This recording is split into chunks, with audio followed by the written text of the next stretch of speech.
kelompok 5, mata kuliah Praktikum Manajemen Sumber Daya Manusia. Dalam video kali ini, kami akan melakukan wawancara kepada owner UMKM Edirna Coffee and Space. Ayo lihat visualnya.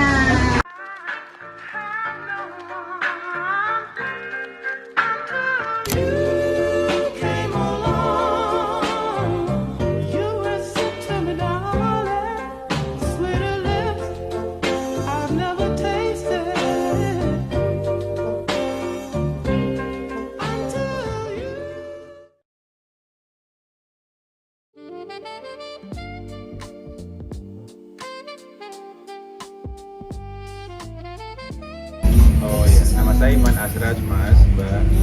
Saya sebagai kebetulan saya dipasrahi untuk yang seperti yang punya ini. Kebetulan saya saya pemilik dari tempat usaha kami yang namanya Edirna Coffee and Space. Itu coffee shop Edirna and Space ini berdiri kapan? Kalau berdirinya kita sudah dari 2023, mulai pertengahan lah, bulan Agustus September.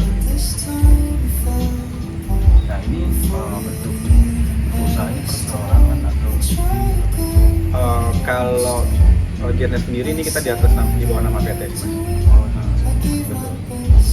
itu PT-nya apa? PT-nya namanya Dahlia Nugroho Sentosa, PT DAS. Nah ini untuk lahannya sendiri itu apakah berdiri di atas lahan sendiri atau sebelahnya ada lahan pemilik juga? Oh, kalau di sini kami kebetulan ini lahan milik pemerintah, di mana ini utamanya ini adalah pemerintahan kelurahan atau pemerintah desa gitu. Jadi kita sistemnya sewa lahan kepada pemerintah desa. Lanjut ke bidang-bidang. Sebenarnya ada tiga ya, jadi ada head bar, head kitchen, sama manajer yang mengatasi mereka semua. Oh itu jumlah karyawan-karyawannya berapa? Misal satu bidang itu berapa? Kita nggak tertutup kepada, kebetulan kalau di kami kita tidak langsung spesifik dibeda-bedakan, tapi yang jelas itu ada satu manajer, satu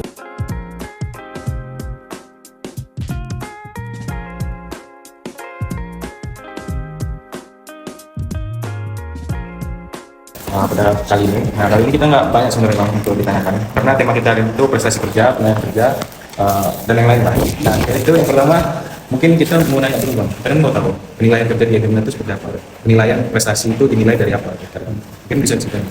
Oke, kalau di kami sendiri nilai memang ada beberapa hal ya. Memang ada itu ada layering ya. Jadi memang dari saya juga ada nilainya. Tapi yang menurut saya lebih utamakan nilai dari teman-teman yang rasanya akhirnya baik itu head leader maupun head chef atau head bar. Itu juga penilaian dari mereka juga berarti buat saya. Dan apa saja yang kami nilai? Pertama yang jelas itu adalah kompetensi. Di mana kehadiran mereka itu berarti buat kami. Kemudian kinerjanya mereka, baik itu secara mereka menjalankan SOP ataupun tidak. Kemudian penilaian berikutnya adalah bagaimana selama di masa mereka sedang shift, sedang masuk kerja, apakah ada komplain ataupun tidak, gitu kan? Ataupun memang ada review buruk, baik itu secara langsung ataupun dari Google Maps sendiri. Itu semua menjadi satu kesatuan poin penilaian dari kami untuk melakukan penilaian prestasi kerja bagi para karyawan. Akan mungkin wawancara sedikit aja Bang. Temanya cuma dua. Yang pertama itu pengembangan dan karir SDM. Nah mungkin di tempat abang itu di Edirna itu kira-kira pengembangan seperti apa yang dilakukan? Misalnya pelatihan itu yang seperti apa Bang di Edirna? Apakah ada tugas khusus yang memang harus ada pelatihannya? Mungkin bisa dijelasin itu. Oke, kalau di tempat kami untuk pelatihan sendiri, kalau dari secara internal gitu ya, kami punya namanya training memang ya, untuk training di awal ketika karyawan baru masuk itu akan di training semua, yaitu training SOP-nya, training skill-nya gitu ya, training hospitality dan segala macam. Kemudian nanti di beberapa bulan kemudian kita akan adakan namanya refreshment training. Refreshment training ini dimana kita akan mengulang nih materi-materinya. Misalnya ini kita udah masuk nih 1 bulan ini ada rekrutmen masuk 6 orang gitu. Nanti mereka sudah dapat training di awal. Nanti di bulan ke-3 atau bulan ke-2 mereka akan dapatkan refreshment training berkala nih. Jadi minggu ini mereka akan dapat refreshment training tentang bar, minggu depannya mereka dapat refreshment training tentang kitchen mungkin dan seterusnya gitu. Dan itu berlaku untuk semua orang yang sebagai karyawan kami. Kemudian itu secara internal. Kemudian kalau untuk secara eksternal gitu ya, kami juga cukup aktif untuk mencarikan tempat-tempat di mana mereka bisa mengupgrade skillnya masing-masing, baik itu secara skill baristanya ataupun skill memasaknya begitu, ataupun skill training communication skill dan segala macam. Itu kita juga aktif mencarikan itu, dan kita kalau memang ada slotnya dan kita memang sedang ada budgetnya gitu ya, nah itu kita akan kirimkan teman-teman yang memang kami rasa sudah cukup untuk butuh untuk kita upgrade skillnya, kita akan lakukan itu. Dan itu sudah kita pernah lakukan di 2024 pernah, di 2025 pernah, termasuk ada sertifikasi barista gitu. Ya, itu kita juga pernah mengirimkan barista kami untuk mengikuti sertifikasi barista untuk dari Dinas Ketenagakerjaan gitu. Oke bang, itu